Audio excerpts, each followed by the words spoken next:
I don't know if you guys have a lot of experience with 1962 movies. I've got a quick top five I'd like to shout out if we've got. I've got a top four, so I can get in Um, on that. I'm gonna run through mine real quick. Number five is The Fabulous Baron Munchausen. Have y'all seen this? No. Never. Yes, this is a weird movie. So it's a rotoscoped animated movie about it's a fantasy. It's weird. I'm like deep in the animation history rabbit hole at this point, and it's pretty good. It's not amazing, but it's pretty good. Some cool designs. And early rotoscoping is neat and weird. If you're into like the Ralph Bakshi, Lord of the Rings, you'd Hmm. be into this. It's a little less gothic, a little more sci-fi. Then I've got Doctor No, the first Sean Connery James Bond movie. Y'all know what Doctor No is. I don't have to say more about that. Lonely Are the Brave, which is a movie I saw because of Walter Matthau. He plays a sheriff chasing Kirk Douglas's sort of off the grid cowboy after Douglas has committed a series of crimes to try to help his friend get out of jail. It's cool. It's like a modern Western. I mean, it came out in 62, but it takes place in 1962. You don't see a lot of non-period Westerns coming out then. And this was one. One of the first shots is Douglas like laying on the ground, looking up at the sky, and then an airplane flies by to sort of give you the idea that this is modern.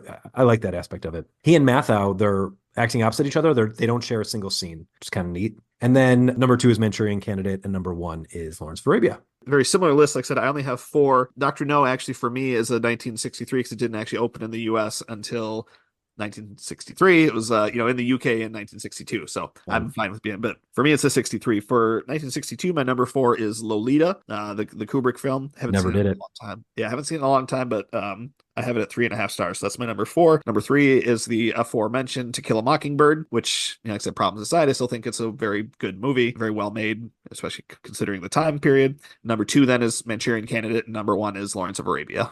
I'm gonna try and not copy y'all. Okay. So let me take Cleo from 5 to 7 at number 10 or at number five. I'll take Whatever Happened to Baby Jane just for the drama. My father-in-law has been trying to get me to watch that forever. Pretty good. The Betty Davis, Joan Crawford behind the scenes stuff is pretty great. Yeah. So watch the movie so you can indulge in how much those two hated each other. Yeah. I'll watch. Um, Well, I'd say I'd watch the FX thing afterwards, but I did not like the Truman Capote one.